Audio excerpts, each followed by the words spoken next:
গল্পের প্রথম পর্ব অলরেডি আমাদের চ্যানেলে আপলোড করা হয়ে গিয়েছে। প্রথম পর্বটি যদি না শুনে থাকেন তাহলে প্রথমে গিয়ে সেটি শুনুন। প্রথম পর্বের লিঙ্ক এই ভিডিও ডেসক্রিপশন বক্সে দেওয়া রয়েছে। আর প্রথম পর্বটি যদি শোনা হয়ে গিয়ে থাকে তাহলে দ্বিতীয় পর্বতে আপনাদের স্বাগত। নমস্কার, আমরা থ্রিল স্টুডিও। এখন কিছুটা রিক্যাপ। একটি জাহাজ ঝড়ের প্রকোপে পড়ে একটি অদ্ভুত দ্বীপে গিয়ে উপস্থিত হয়। এই দ্বীপটির উল্লেখ কোনো ম্যাপেই নেই। দ্বীপটিতে রয়েছে অসম্ভব বড় বড় কিছু প্রস্তর মূর্তি। এই নতুন দ্বীপের টানেই বিমল ও কুমার সেখানে গিয়ে উপস্থিত হয়েছে। দ্বীপের চূড়ায় রয়েছে একটি ধাতব দরজা। দরজাটিকে ডায়নামাইট দিয়ে ভেঙে তারা দরজার মধ্যে প্রবেশ করেছে। এখন তারপর থেকে তাহলে আর বেশি দেরি না করে চলুন শুরু করা যাক। সবাই ঘটনাস্থলে উপস্থিত হয়ে দেখল কুণ্ডলীকৃত ধূম্রপুঞ্জের মধ্যে পাহাড়ের শিখরটা প্রায় অদৃশ্য হয়ে গেছে এবং সেই পুরো ব্রোঞ্জের দরজাখানার একটা পাল্লা ভেঙে একপাশে ঝুলছে এবং অন্য পাল্লাটি একেবারে ভূমিসাৎ হয়ে গিয়েছে। দরজার হাত দশেক পরেই দেখা যাচ্ছে একটি দেওয়াল বা পাহাড়ের গা। ধোঁয়া মিলিয়ে যাওয়ার জন্য বিমল ও কুমার আরও কিছুক্ষণ বাইরে অপেক্ষা করল। তারপর বন্দুক বাগিয়ে ধরে এগিয়ে গেল। দরজার পরেই খুব মস্ত বড় একটা ইদারার মতো গহ্বর নিচের দিকে নেমে গেছে। তারই গা বেয়ে অন্ধকারে অদৃশ্য হয়ে গিয়েছে সংকীর্ণ পাথরের সিঁড়ির ধাপ। বিমল হুকুম দিল, গোটা কয়েক পেট্রোলের লণ্ঠন জ্বালো, নইলে এত অন্ধকার নিচে নামাই যাবে না। কুমার কান পেতে শুনে বলল, নিচ থেকে কিরকম একটা আওয়াজ আসতে শুনেছ? যেন অনেক দূরে একটা মস্ত মেলা বসেছে। হাজার হাজার অস্পষ্ট কণ্ঠস্বর শোনা যাচ্ছে। সত্যিই তাই। নিচে অনেক দূর থেকে আসছে এমনই এক বিচিত্র ও গম্ভীর সমুদ্র গর্জনের মতো ধ্বনি, যেটা শুনলে সর্বশরীর যেন রোমাঞ্চিত হয়ে ওঠে। বিমল সবিস্ময়ে বলল, নির্জন এই পাহাড়ের দ্বীপ, কিন্তু এর লুকানো গর্ভে চন্দ্র সূর্যের চোখের আড়ালে কি নতুন একটা মানুষ জাতি বাস করে? পৃথিবীতে কি কোনো পাতাল রাজ্য আছে? তাও কি সম্ভব? পাতাল রাজ্য থাক আর নাই থাক, কিন্তু আমরা যে হাজার হাজার লোকের গলার অস্পষ্ট কোলাহল শুনছি সে বিষয়ে তো আর কোনো সন্দেহ নেই। হাজার হাজার কণ্ঠ মানে হাজার হাজার শত্রু।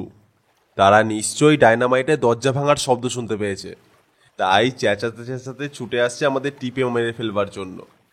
রামহরি কাঁদো কাঁদো গলায় বলল, ও খোকা বাবু, ওরা আমাদের টিপে মেরে ফেলবে না গো, টিপে মেরে ফেলবে না। ওরা খাড়া তুলে নরবলি দেবে, আমাদের মন্ডুগুলো রেঁধে গপ গপ করে খেয়ে ফেলবে। জাহাজে চলো খোকা বাবু, জাহাজে চলো। আগে তো সিঁড়ি দিয়ে দুগ্গা দুগ্গা বলে নেমে পড়ি, তারপর যা থাকে কপালে। কুমার অগ্রসর হতে হতে বলল, স্বর্গকথা ঢের শুনেছি, ঘর তো মোদের মর্তে, কি আছে ভাই দেখতে হবে আজ পাতালের গর্তে। থামো, এদের সঙ্গে থেকে থেকে তুমি একটা ক্ষুদ্র দস্যু হয়ে উঠেছ। ততক্ষণে কুমার ও বিমলের মূর্তি সিঁড়ির ভেতরে অদৃশ্য হয়ে গেছে। দেখেই রামহরির ভয় ভাবনা সব ভুলে গেল।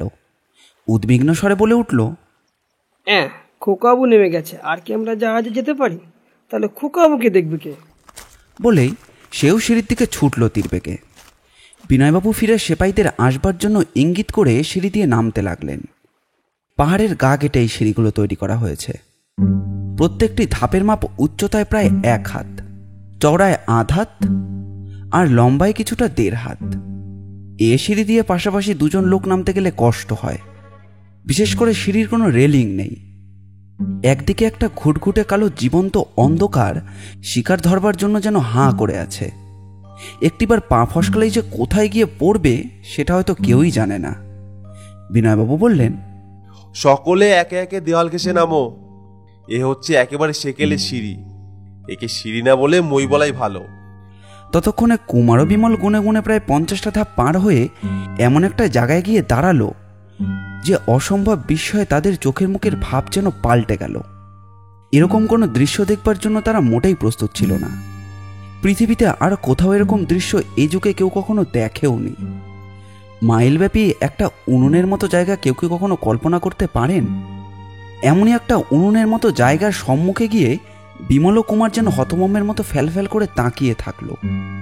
ওপরের দিকটা ডোমের খিলানের মতোই ক্রমে সরু হয়ে উঠে গেছে, কিন্তু পুরোটা ডোম নয়, কারণ তার মাঝখানে রয়েছে প্রকাণ্ড একটা ফাঁক। সেই গোলাকার ফাঁকটার বের অন্তত কয়েক হাজার ফুটের তো কম নয়। তার ভেতর দিয়ে দেখা যাচ্ছে আকাশের নীলিমার অনেকখানি, এবং তার ওপর দিয়ে ঝরে পড়ছে সূর্যকিরণের প্রপাত। পাহাড়ের গা থেকে একটি বাকেটের মতো জায়গা বেরিয়ে পড়েছে। কুমার ও বিমল তার ওপরেই দাঁড়িয়ে রয়েছে। পাহাড়ের গা ঘেঁষে সেই স্বাভাবিক ব্যাকেটটা অনেক দূরে চলে গিয়েছে। যে সিঁড়ি দিয়ে তারা নেমেছে সেটা এখানেই শেষ হয়ে যায়নি, ব্যাকেটটা ভেদ করে আরও নিচে নেমে গিয়েছে। বিমল বলল, কুমার, অদ্ভুত কাণ্ড। এই দ্বীপের মতন পাহাড়টা ফাঁপা, শিখরটাও কেবল ফাঁপা নয়, ছেদা, তাই স্কাইলাইটের মতো কাজ করছে। এমন ব্যাপার কেউ কখনো দেখেছ? পাহাড়ের পেটের ভেতরে মাইলের পর মাইল ধরে গুহাদেশ। নিচের জনতার গোলমাল ক্রমেই বেড়ে উঠেছে। ওপরের মস্ত ছেদা দিয়ে প্রখর আলোও আসছে। দূরে ছায়ার ভেতরের নিচে ঝাপসা ঝাপসা কি যেন দেখা যাচ্ছে। ওগুলো কি বলো দেখি? বলতে বলতে সে এগোবার জন্য যেই দু এক পা ফেলেছে, অমনি বিনামেঘে বজ্রপাতের মতো একটা প্রকাণ্ড মূর্তি তার উপর ঝাঁপিয়ে পড়ল। কুমার কিছু বোঝবার আগেই তাকে ঠিক একটি ছোট্ট খোকার মতো অতি সহজে হাতে তুলে মাটিতে আছাড় মারবার উপক্রম করল। কিন্তু বিমলের সতর্ক দুই বাহু চোখের পলক পড়বার আগেই শূন্যে উঠল। সে এক লাফে গিয়ে বন্দুকের কুদো দিয়ে মূর্তিটার মাথায় এক প্রচণ্ড আঘাত করল। সে আঘাতে কোনো সাধারণ মানুষের মাথার খুলি নিশ্চয়ই ফেটে চৌচির হয়ে যেত, কিন্তু মূর্তিটা চিৎকার করে কুমারকে ছেড়ে দিয়ে কেবল টলে পড়ল মাত্র। তারপর টাল সামলে বিমলের দিকে তেড়ে এলো। বিমল আবার তার মাথা টিপ করে বন্দুকের কুতো দিয়ে আঘাত করতে গেল, কিন্তু মূর্তিটার গায়ের জোর এবং তৎপরতা যে বিমলের থেকে অনেক বেশি, তৎক্ষণাৎই সেটার প্রমাণ মিলল। সে চট করে এক পাশে সরে গেল এবং সঙ্গে সঙ্গে একটানে বন্দুকটা বিমলের হাত থেকে কেড়ে নিল। আজ পর্যন্ত কোনো মানুষই গায়ের জোরে অসম্ভব বলবান বিমলের হাত থেকে এমন সহজে অস্ত্র কেড়ে নিতে পারেনি। পর মুহূর্তেই বিমলের যে কি হতো বলা যায় না, কিন্তু ততক্ষণে তাদের দলের আরও কেউ কেউ সেখানে এসে পড়েছে এবং গর্জন করে উঠেছে রামহরির হাতের বন্দুক।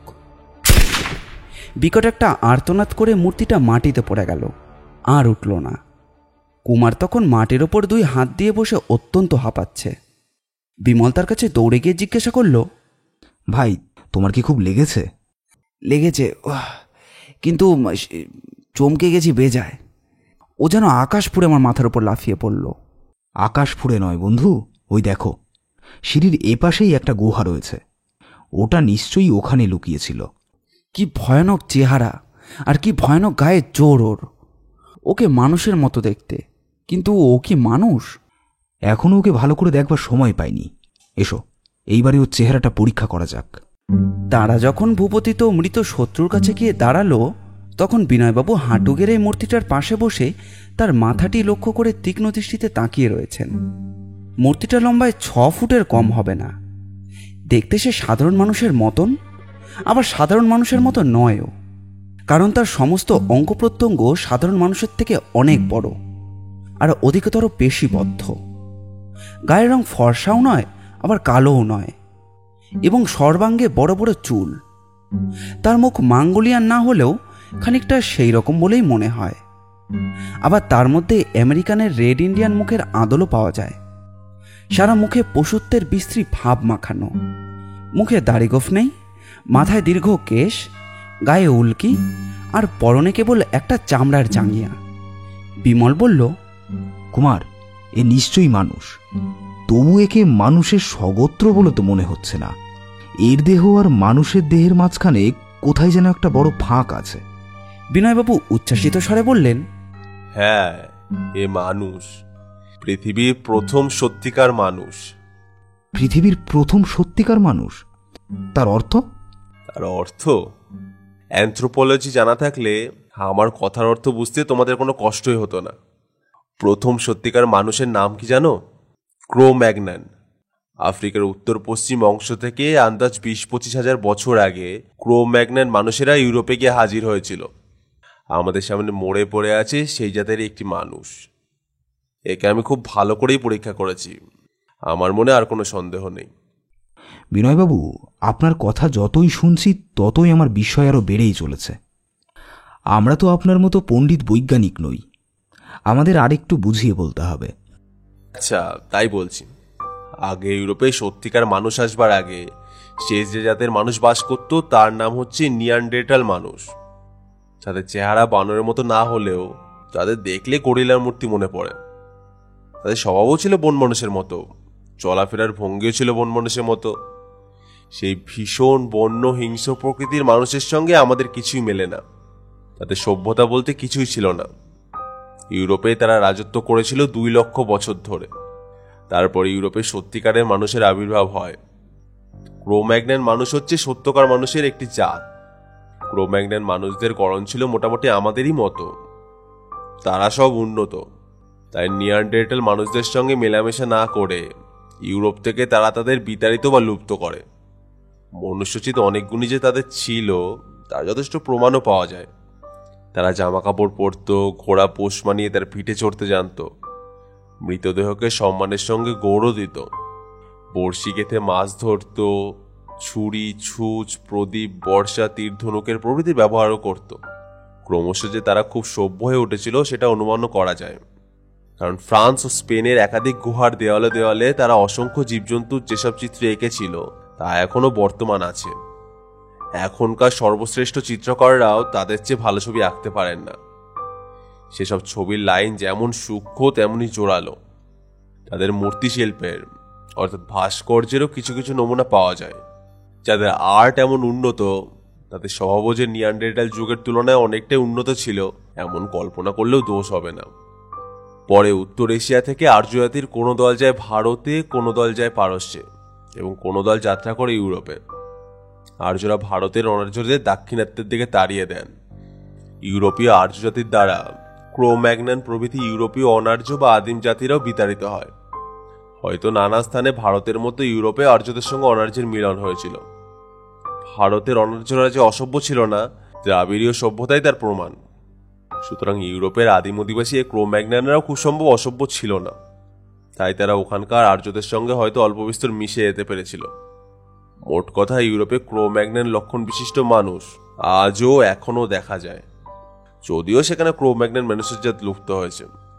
বিমল, আমি এই বিপজ্জনক দেশে এসে পড়ে পদে পদে ভয় পাচ্ছি বটে, কিন্তু আজ এখানে এসে যে অভাবিত আবিষ্কার করলাম তার মহিমায় আমার সমস্ত দুশ্চিন্তা সার্থক হয়ে উঠল। খাঁটি ক্রো-ম্যাগনান জাতের মানুষ আজও পৃথিবীতে যে আছে এ খবর নিয়ে দেশে ফিরতে পারলে আমাদের নাম অমর হবে। বিনয়বাবু, আপনার খাঁটি ক্রো-ম্যাগনানরা কত সভ্য ছিল জানি না, কিন্তু সে জাতের একটিমাত্র নমুনা দেখেই আমার পিলে চমকে যাচ্ছে। উফ, মানুষ হলে বোধহয় এরা গরিলার সঙ্গে কুস্তি লড়তে পারত। এই জাতের সঙ্গে ভবিষ্যতে দূর থেকেই কারবার করতে হবে। এদিকে যে আমরা আসল কথাটাই ভুলে যাচ্ছি। জনতার কোলাহল ভয়ানক বেড়ে উঠেছে। ব্যাপারটা কি দেখা দরকার। কুমার সেই সুদীর্ঘ বারান্দার মতো জায়গা থেকে নিচে উকি মেরে দেখল।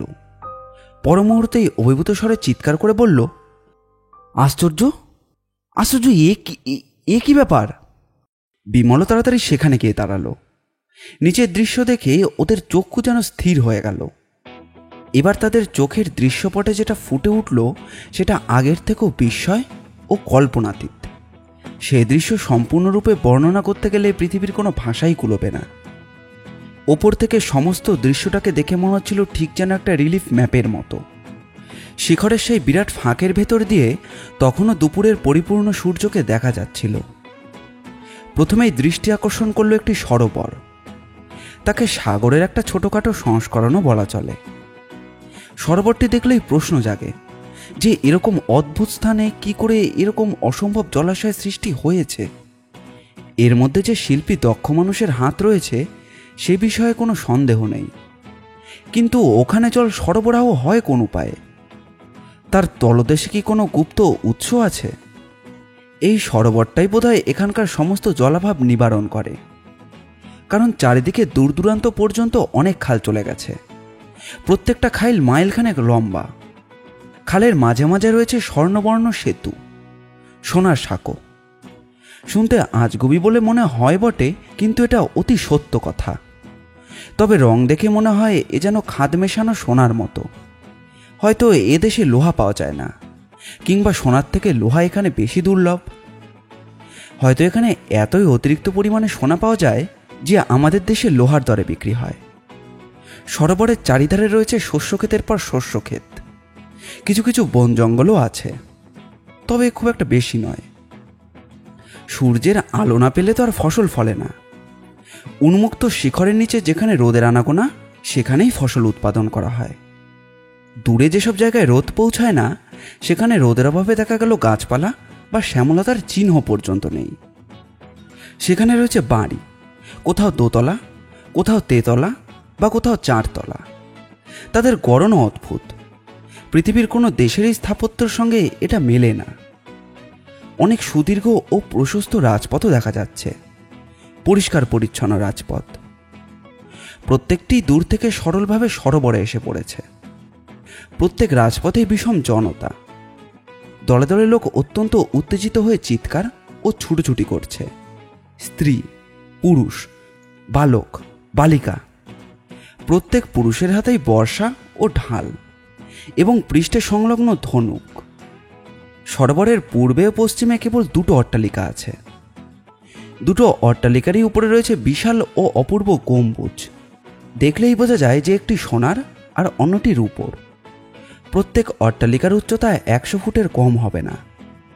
খুব সম্ভব একটি রাজপ্রাসাদ আর অন্যটা দেব মন্দির।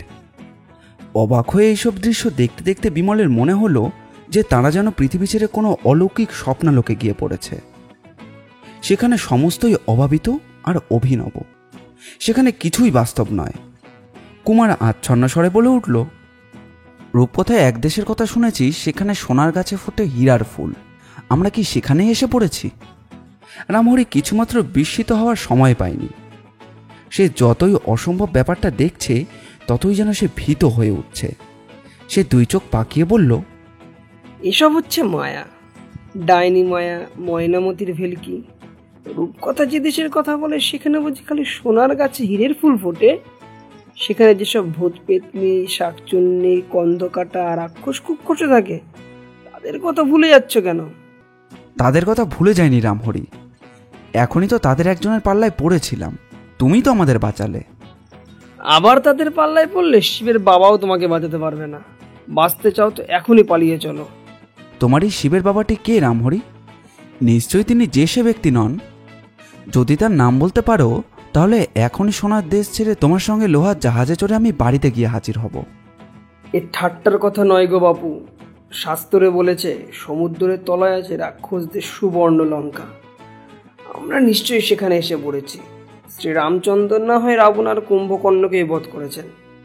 ধরলুম রাবণের বেটা মেঘনাদও পটল তুলেছে, কিন্তু কুম্ভকর্ণের বেটাকে তো আর কেউ বধ করতে পারেনি। বাপের মতন হয়তো তার 6 মাস ধরে ঘুমানোর বদ অভ্যাস নেই। সে যদি এখন সাঙ্গ পঙ্গ নিয়ে রে রে শব্দে তেড়িয়ে আসে, তাহলে আর কি আমাদের রক্ষে থাকবে? দেখুন বিমলবাবু, এখানে মানুষ আছে, চতুষ্পদ জীবও আছে। ওই সরোবরের জলে হয়তো কিছু জলচর আছে, কিন্তু কোথাও একটা পাখির ডাক পর্যন্ত শোনা যাচ্ছে না। আমি এতক্ষণ ওটা লক্ষ্য করিনি। একটা পুরো দস্তুর পাতাল রাজ্যই বটে, কিন্তু আমি কি ভেবেছিলাম জানো? সকলেরই মতে এই দ্বীপটি এতদিন সমুদ্রের তলায় ডুবেছিল, আজ হঠাৎ ভেসে উঠেছে। তাই নাবিকদের কোনো চার্টেই এর কোনো অস্তিত্বই পাওয়া যায় না। দ্বীপের ওপরকার পাথরের মূর্তিগুলো আর ব্রোঞ্জের দরজার গায়ে সামুদ্রিক শ্যাওলা দেখে সে কথাই প্রমাণিত হয়। কিন্তু এখানে এসে দেখতে পাচ্ছি এই দ্বীপ পাহাড়ের গর্ভটা হচ্ছে বিরাট একটা গুহার মতো। এমনকি এর সবচেয়ে উঁচু শিখরটাও ফাঁপা। তার ভেতর দিয়ে অবাধে আলো বাতাস আসে। দ্বীপটা যখন সমুদ্রের তলায় ছিল, তখন ব্রোঞ্জের দরজা ভেদ করে সমুদ্রের জল না হয় ভেতরে ঢুকতে পারত না। কিন্তু শিকড়ের অত বড় ফাঁকটা তো কোনোভাবেই বন্ধ করা সম্ভব নয়। ওখানে সমুদ্রকে বাধা দেওয়া হতো কিভাবে? খানিকক্ষণ ওপরের ফাঁকটার দিকে তাকিয়ে থেকে কুমার বলল, তোমার প্রশ্নের একটি মাত্র উত্তর হচ্ছে, সম্ভবত পাহাড়ের শিখাটুকুই বরাবর জলের উপর জেগে থাকত। এটা নিয়মিত জাহাজ চলাচলের পথ নয় বলে কোনো চার্টেই সামান্য একটা জলমগ্ন পাহাড়ের শিখরের উল্লেখ নেই। বোধহয় তোমার অনুমানই সত্য। বিনয়বাবু এতক্ষণে একটি কথা উচ্চারণ করেননি। তিনি স্তব্ধভাবে নিচের সেই অতুলনীয় দৃশ্যের দিকে তাকিয়ে রয়েছেন, কখনো বা মাথা হেঁট করে, আর কখনো বা অর্ধমিলিত নেত্রে কি যেন চিন্তা করছেন। বিনয়বাবু, আপনি একটা কথাও বলছেন না কেন? বিনয়বাবু চমকে উঠলেন। হ্যাঁ, কি বলছো? হ্যাঁ, এ বিষয়ে আর কোনো সন্দেহই থাকতে পারে না। কোনো বিষয়ে কি সন্দেহ থাকতে পারে না? লস আটলান্টিস, এটা লস আটলান্টিস। রামহরি, বিনয়বাবুকে ধরো। ওর কি ভয়ে মাথা খারাপ হয়ে গেল? ওহ, এটা lost Atlantis, lost Atlantis, found at last. কি সর্বনাশ! বিনয়বাবু কি সত্যি পাগল হয়ে গেলেন? লস্ট আটলান্টিস কি বিনয়বাবু? Lost Atlantis. বিমল, তোমাদের যদি সামান্য কিছু ইতিহাসও পড়া থাকতো, আমাকে তাহলে পাগল বলে মনে করতে পারতে না। জানো নির্বোধ ছোকরার দল, আজ আমরা এক এমন অমূল্য আবিষ্কারের পরে আবার এক অসম্ভব আবিষ্কার করেছি, ক্রোম্যাগনন মানুষ আর লস্ট আটলান্টিস। কি মুশকিল! লস্ট আটলান্টিস পদার্থটা কি সেইটাই আগে বলুন না।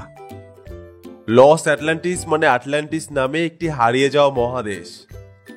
যখন সভ্য ভারতবর্ষ ছিল না, সভ্য মিশর ছিল না, ব্যাবিলন ছিল না, গ্রিস রোম ছিল না, আটলান্টিস উঠেছিল তখন সভ্যতার উচ্চতম শিখরে। আজ সে আটলান্টিস হারিয়ে গেছে, আর পণ্ডিতেরা তাকে খুঁজে খুঁজে হয়রান হচ্ছেন। সেই মহাদেশেরই নাম থেকে নাম পেয়েছে আটলান্টিক মহাসাগর। ওহো, সত্যি আমরা আজ সেই কত কালের হারানো মহাদেশে এসে উপস্থিত হয়েছি। আমরা তাকে আবার খুঁজে পেয়েছি। আমরা যখন এখান থেকে স্বদেশে ফিরে যাব, তখন সারা পৃথিবীর পণ্ডিতেরা আমাদের মাথায় তুলে নৃত্য করবেন। সেই আনন্দে আপনি কি এখন থেকেই তাণ্ডব শুরু করলেন? কিন্তু বিনয়বাবু, এই দ্বীপের ওপরটা 5-6 মাইলের বেশি নয়, আর ভেতরটা না হয় ধরলাম আরও কিছু বড়। একেই আপনি এশিয়া, ইউরোপ, আফ্রিকার মতন একটা মহাদেশ বলতে চান? বিমল, তুমি হচ্ছে একটা মস্ত বড় আস্ত হস্তি মূর্খ। কেবল গোয়ার তুমি করতেই শিখেছ, তোমাকে বোঝানো আমার সাধ্যের বাইরে। কুমার মুখ বাড়িয়ে নিচের দিকে দেখতে দেখতে উদ্বিগ্ন স্বরে বলল, বিমল, প্রস্তুত হও, লস্ট আটলান্টিস চুলোয় যাক। ওদের সৈন্যরা আমাদের আক্রমণ করার জন্য সিঁড়ি দিয়ে উপরে উঠছে। সেই পাথরের বারান্দার ধারে গিয়ে বিমল দেখল সংকীর্ণ সিঁড়ির ধাপগুলো পাহাড়ের গা ঘেঁষে প্রায় 150 ফুট নিচে নেমে গিয়েছে। সেই ধাপের সার অবলম্বন করে নিচে নামবার কথা ভাবলে তাদের মাথা ঘুরে যায়। কিন্তু সেই সিঁড়ি বেয়েই একের পর এক লোক উপরে উঠে আসছে। বিমল কিন্তু কিছুমাত্রই বিচলিত হলো না, বেশ শান্তভাবেই বলল, কুমার, আমরা এখানে নির্ভয়ে থাকতে পারি। ওরা নিশ্চয়ই বন্দুককে চেনে না। ওরা জানে না সিঁড়ির মুখে দাঁড়িয়ে আমরা যদি গোটা চারেক বন্দুক ছুটতে থাকি, তাহলে ওদের 5 লক্ষ লোককে অনায়াসেই বাধা দিতে পারি। পাতাল রাজ্যের সৈন্যরা তখন সিঁড়ির 2/3 পার হয়ে এসেছে। তাদের কেউ করছে সোনার বর্ষা আমফালন, আর কেউ ছুটছে ধনুক থেকে তীর। বিমল বলল, কিন্তু ওরা যদি কোনো গতিকে একবার উপরে উঠতে পারে, তাহলে আমাদের আর বাঁচোয়া নেই। তাহলে কালকেই ওদের দেবতার পায়ের তলায় আমাদের কাটা মুন্ডুগুলো ভাটার মতো গড়াগড়ি যাবে। সুতরাং ওদের কিঞ্চিত শিক্ষা না দিয়ে উপায় নেই। সেপাইরা বিমলের কাছে গিয়ে দাঁড়ালো। বিনয়বাবু ব্যস্তভাবে দৌড়ে গিয়ে বললেন, বিমল, বিমল, তুমি ওদের উপর গুলি ছুড়বে? বলো কি, ওরা যে অদ্ভুত এক প্রাচীন জাতির দুর্লভ নমুনা। রাখুন মশাই আপনার প্রাচীন জাতির দুর্লভ নমুনা। আপনি কি বলতে চান? ওরা নির্বিবাদে এখানে এসে আমাদের এই আধুনিক মানবজাতির নমুনাগুলোকে দুনিয়া থেকে লুপ্ত করে দিক? মাফ করবেন, এতটা উদার হতে পারবো না। 8 জন নাবিককে ওরা কি নিষ্ঠুরভাবে হত্যা করেছে, আপনি কি সেটা শোনেননি? না ওদের ছিন্নমুন্ডু দেখেননি? বিনয়বাবু ম্লান মুখে নিরুত্তর হলেন। বিমল বলল, সেপাই, তোমরা 5 জন সিঁড়ির কাছে গিয়ে দাঁড়াও। 5 জনেই একবার করে বন্দুক ছোড়ো। তারপরে ওরা যদি ওপরে উঠতে চায়, তাহলে আবার 5 জন বন্দুক ছুড়বে। সেপাইরা যথাস্থানে গিয়ে দাঁড়ালো। আগেই বলেছি, সিঁড়ির ধাপে পাশাপাশি 2 জন উঠতে বা নামতে কষ্ট হয়। শত্রুরাও একসঙ্গে এক একজন করে উপরে উঠে আসছিল। তখন প্রায় 100 জনেরও বেশি লোক সেই অতি সংকীর্ণ সুদীর্ঘ সোপানকে অবলম্বন করছে। বিমলদের ভয় দেখানোর জন্য তারা কেবল হইচই করছে না, অনেক রকম ভীষণ মুখের অঙ্গভঙ্গিও করছে। বিমল অত্যন্ত দুঃখিতভাবে মৃদু হেসে বলল, বোকারা জানে না মূর্তিমান জমের দলকে ওরা মুখ ভ্যাংচাচ্ছে। 8 জন নিরস্ত্র নাবিককে বধ করে ওদের বুক ফুলে গেছে। না, আর ওদের উঠতে দেওয়া যায় না। সেপাই, ফায়ার।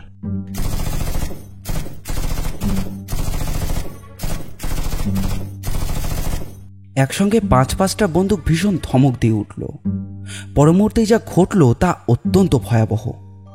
সব উপরে 3 জন লোক গুলিবিদ্ধ হয়ে নিচের লোকগুলোর উপর ছিটকে গিয়ে পড়ল, এবং তারপরে দেখা গেল এক অসহনীয় ভীষণ দৃশ্য। প্রায় 25-30 জন লোক ওপরের পড়ন্ত দেহগুলোর ধাক্কা সামলাতে না পেরে সিঁড়ির বাইরে গিয়ে ঠিকরে পড়ল, এবং যখন তারা অনেক নিচে গিয়ে পৌঁছল, তখন তাদের দেহগুলো পরিণত হলো ভয়াবহ রক্তাক্ত মাংসপিণ্ডে। ওপরের লোকেদের এরকম অবস্থা দেখে নিচের সিঁড়ির লোকেরা কোনো রকমের দেওয়াল ধরে বা বেগে নেমে পড়ে এ যাত্রায় আত্মরক্ষা করল। বিনয়বাবু মাটিতে বসে পড়লেন। আমি আর সইতে পারি না, বিমল থামো, তুমি থামো। এখনো ওদের ভিড় কমেনি, এখনো অনেকে আস্ফালন করছে, এখনো সুবিধে পেলে ওরা উপরে উঠবার চেষ্টা করতে পারে। ওদের চোখ আর একটু ফুটিয়ে দেওয়া যাক, নরবলি দেওয়ার মজাটা ওরা টের পাক। শোনো সেপাইরা, তোমরা সবাই মিলে এবার ওই নিচের ভিড়ের উপরে একবার গুলি বৃষ্টি করো তো।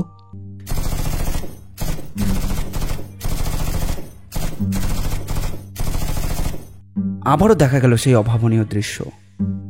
অনেক অনেক লোক ভূমিতলে লুটিয়ে পড়ল।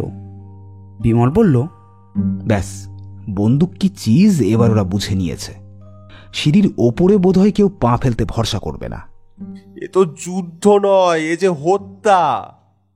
আমরা সবাই হত্যাকারী। কি করব বিনয়বাবু, আত্মরক্ষা জীবনের ধর্ম।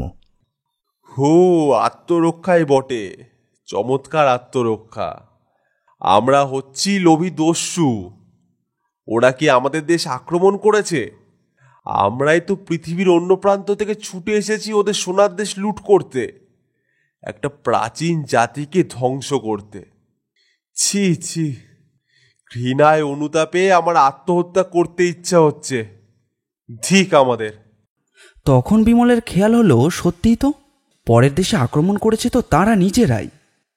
সুতরাং তাদের বিদেশি শত্রু বলে বাধা দেওয়ার বা বধ করবার অধিকার তো এই পাতালবাসীদের আছে, সে বিষয়ে তো কোনো সন্দেহ নেই। তখন সে লজ্জিতভাবে বলল, বিনয়বাবু, আমি মাপ চাইছি। লস আটলান্টিস সম্বন্ধে আপনি কি জানেন বলুন। যদি বুঝি ওরা সত্যিই কোনো প্রাচীন সভ্য জাতির শেষ বংশধর, তাহলে ওদের বিরুদ্ধে আমি একটিবার আঙুলও তুলব না। এখনই এখান থেকে বেরিয়ে সোজা জাহাজে গিয়ে উঠব। প্রতিজ্ঞা করছো? প্রতিজ্ঞা করছি। ধীরে ধীরে শেখরের মুখ থেকে সূর্যালোক অদৃশ্য হয়েছে। গুহার ভেতরে ঘনিয়ে এসেছে নিশীথের প্রথম অন্ধকার, কিন্তু তবুও পাতালপুরীতে একটি প্রদীপও জ্বলল না। কুমার বলল, সেপাইরা, আজকে রাতটা আমাদের এখানেই কাটাতে হবে।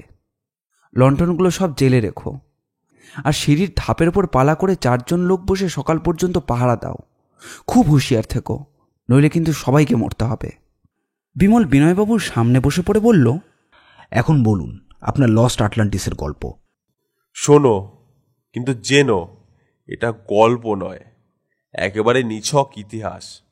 বড় বড় পৃথিবী বিখ্যাত পণ্ডিত যা আবিষ্কার বা প্রমাণ করেছেন, আমি সেই কথাই তোমাদের বলতে চাই। এরপর বিনয়বাবু যা বললেন তা একটা এই রকম। আটলান্টিস সাম্রাজ্যের অবস্থান ছিল আফ্রিকা ও আমেরিকার মাঝখানে। এটি একটি প্রকাণ্ড দ্বীপ। গ্রিক পণ্ডিত প্লেটোর মতে এশিয়া, এশিয়া মাইনর ও লিবিয়াকে এক করলে যত বড় দ্বীপ হয়, এই দ্বীপটির আকারও ছিল ঠিক ততটাই বড়, অর্থাৎ অস্ট্রেলিয়ার থেকে কিছুটা ছোট। আটলান্টিসের উল্লেখ আধুনিক কোনো ইতিহাসেই পাওয়া যায় না। তার কারণ আধুনিক ইতিহাসে সকল মালমশলা সংগ্রহ করা হয়েছিল সেই মিশর ও গ্রিস যখন সভ্য, তখনও আটলান্টিসের কোনো অস্তিত্ব ছিল না। মিশর ও গ্রিস সভ্য হওয়ার কয়েক হাজার বছর আগেই পৃথিবী থেকে আটলান্টিস হয়েছে অদৃশ্য। কিন্তু তখন আটলান্টিসের বহু বাসিন্দা স্বদেশ থেকে পালিয়ে পৃথিবীর অধিকাংশ দেশেই ছড়িয়ে পড়েছিল। কাজেই লোকের মুখে ও জনপ্রবাদে আটলান্টিসের অনেক কাহিনী পৃথিবীতে বিস্তৃত হয়েছিল। গ্রিক পণ্ডিত প্লেটোর বিখ্যাত বর্ণনা থেকে জানা যায়, আটলান্টিস দ্বীপ ছিল অসংখ্য লোকের বাসভূমি। তার নগরে ছিল শত শত অট্টালিকা, বিরাট স্নানাগার, বৃহৎ মন্দির, অপূর্ব উদ্যান, আশ্চর্য সব খাল ও বিচিত্র সব সেতু প্রভৃতি। এক একটি খাল ছিল প্রায় 300 ফুট চওড়া, 100 ফুট গভীর ও 60 মাইল লম্বা। তার তীরে তীরে প্রকাণ্ড বন্দর এবং তার ভেতর দিয়ে আনাগোনা করত বড় বড় জাহাজ। 100 ফুট চওড়া সাঁকোরও কোনো অভাব ছিল না। মন্দির ছিল শত শত ফুট উঁচু এবং সেই অনুপাতেই চওড়া। মন্দিরের চূড়ো ছিল সুবর্ণময় এবং বাইরের দেওয়ালগুলো ছিল রৌপ্যময়। মন্দিরের ভেতরের অংশও সোনা, রূপো ও হাতির দাঁতে মোড়া ছিল। তাদের মধ্যে ছিল খাঁটি সোনায় গড়া মূর্তির ছড়াছড়ি। প্লেটো বলেন, আটলান্টিসের অধিবাসীরা নাকি ঐশ্বর্যের ও শক্তির গর্বে অত্যাচারী হয়ে উঠেছিল। সেই জন্য দেবতারাও তার উপর বিরূপ হয়ে উঠেছিলেন। অবশেষে দেবতার ক্রোধে আটলান্টিসকে সমুদ্র গ্রাস করে ফেলে। বিমল, কুমার, কমল, তোমরা সকলেই দেখেছ আজ আমরা যেখানে এসে হাজির হয়েছি, প্লেটো আর অন্যান্য পণ্ডিতদের বর্ণনার সঙ্গে এর কতটা মিল আছে। অদ্ভুত খাল, সেতু, প্রাসাদ, মন্দির সোনার ওপর ছড়াছড়ি, এমনকি পবিত্র ষণ্ড ও ক্রোম্যাগনের মানুষদেরও আমরা সচক্ষে দেখেছি। হারা অ্যাটলান্টিস যে এইখানকার সমুদ্রের ভেতরেই লুকিয়ে আছে, পণ্ডিতেরা আগে থাকতেই তা আমাদের বলে রেখেছেন।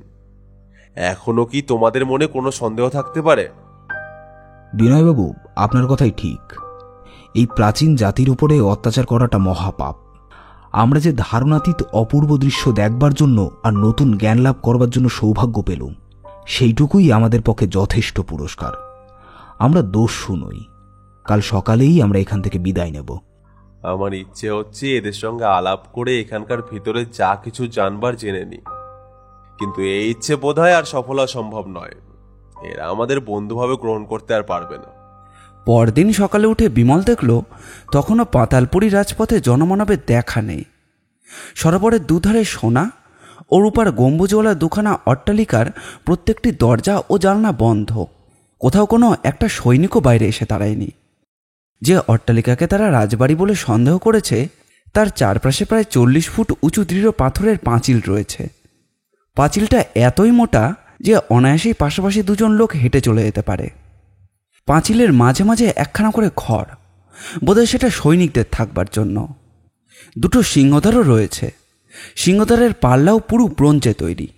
কুমার বলল, ওই রাজবাড়িকে কেল্লা বললেও ভুল হয় না।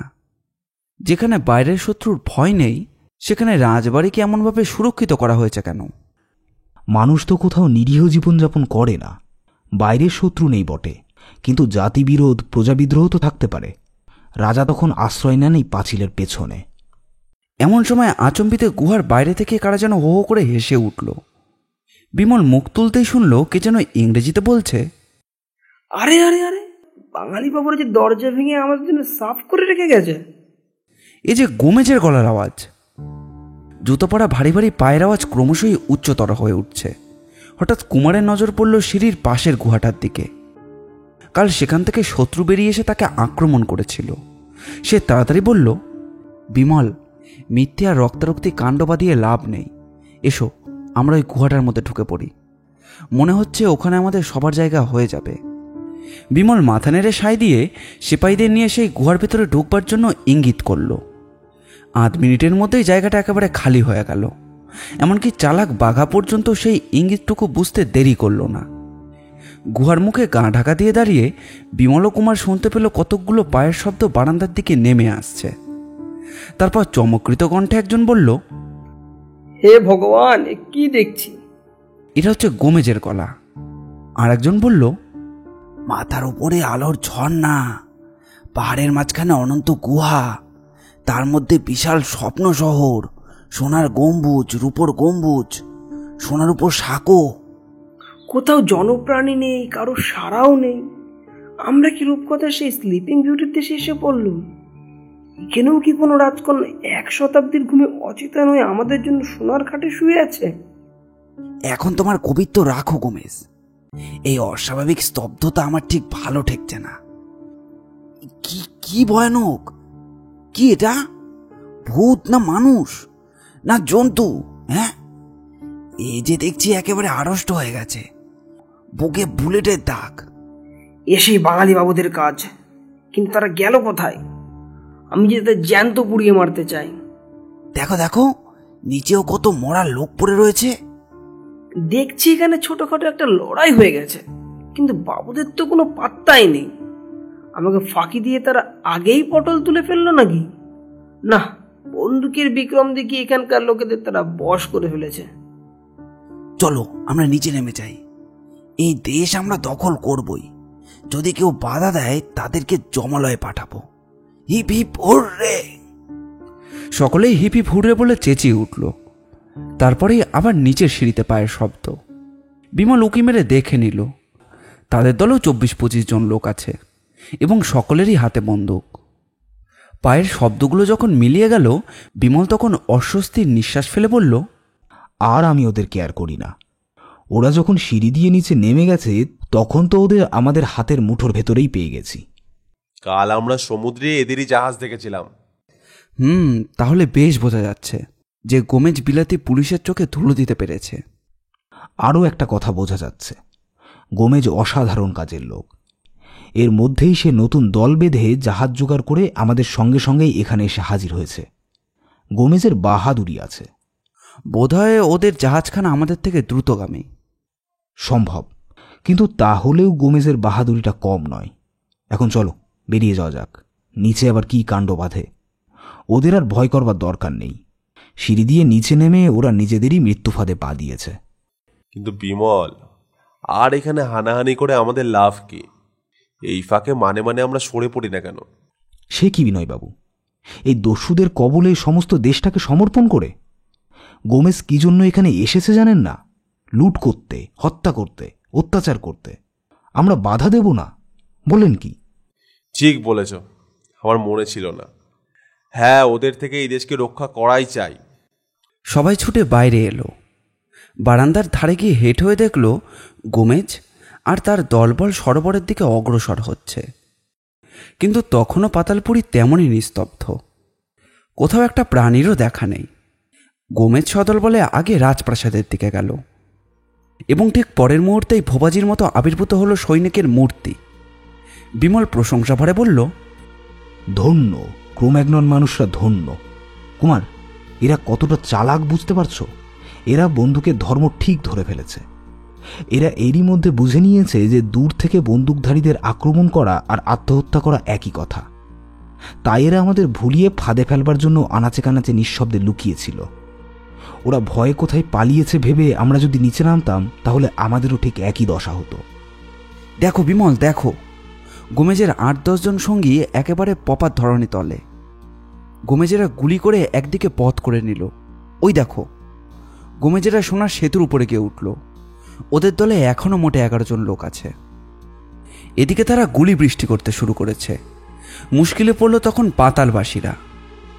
তারা কেউ তাদের দিকে এগোতে পারছে না। পাতালবাসীরা আবার পালিয়ে যাচ্ছে। এখন আমাদের কি কর্তব্য? বিমল কি একটা বলবার উপক্রম করল, কিন্তু তার মুখ দিয়ে কোনো কথা বেরোবার আগেই পায়ের তলার বারান্দাটা কেমন যেন দুলে উঠল।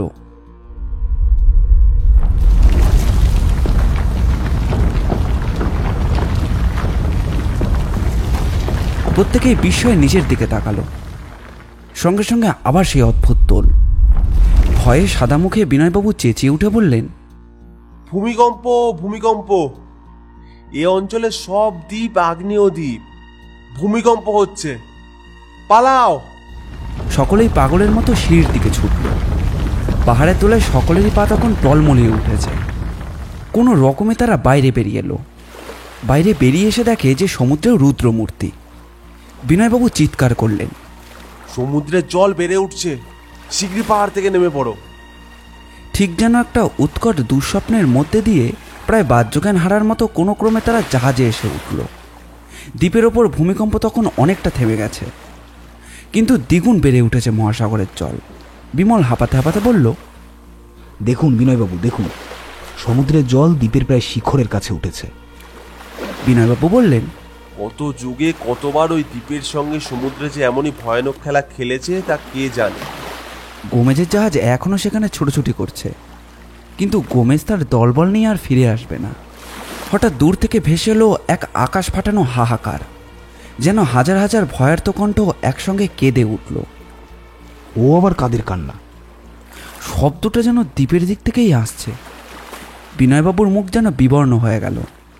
থরথর করে কাঁপতে কাঁপতে দ্বীপের দিকে অঙ্গুলি নির্দেশ করে তিনি বললেন, বিমল, বিমল, সে ব্রোঞ্জের দরজা, সে দরজা আমরা ভেঙে ফেলেছি। তাই এতদিন পরে যুগ যুগান্তরের নিষ্ফল চেষ্টার পর সমুদ্র প্রবেশ করছে ওই পথে। সর্বনাশ! বিমল, লস্ট আটলান্টিসের শেষ চিহ্ন আজ হারিয়ে গেল। ওই শোনো, পৃথিবীর প্রথম সভ্যতার শেষ আর্তনাদ। আমরা হাজার হাজার মানুষকে হত্যা করলাম। আমরা মহাপাপী। না বিনয়বাবু, আমরা না ভাঙলেও গোমেজ আজ গিয়ে ওই দরজা ভাঙতই। আমরা নিমিত্ত মাত্র। আটলান্টিস হারিয়ে গেল আবার মহাকালের সেই অভিশাপে। বিনয়বাবু 2 হাতে প্রাণপণে জাহাজের রেলিং চেপে দাঁড়িয়ে রইলেন। তার কম্পিত ওষ্ঠ দিয়ে কেবলমাত্র একটি শব্দই উচ্চারিত হচ্ছিল, লস আটলান্টিস, লস্ট আটলান্টিস। গল্পটি ভালো লাগলে অবশ্যই লাইক করবেন। কেমন লাগলো সেটি কমেন্ট বক্সে জানাবেন। আমরা আপনাদের মধ্যে থেকে একটি কমেন্ট পিন করে দেব। এরকম গোয়েন্দা গল্প বা অ্যাডভেঞ্চার গল্প আমরা প্রায়ই নিয়ে আসি। আমাদের চ্যানেলটি ঘুরেও আসতে পারেন। চ্যানেলটিকে সাবস্ক্রাইব করে আমাদের পাশে থাকবেন। আপনাদের ভালোবাসা একান্ত কাম্য। ধন্যবাদ।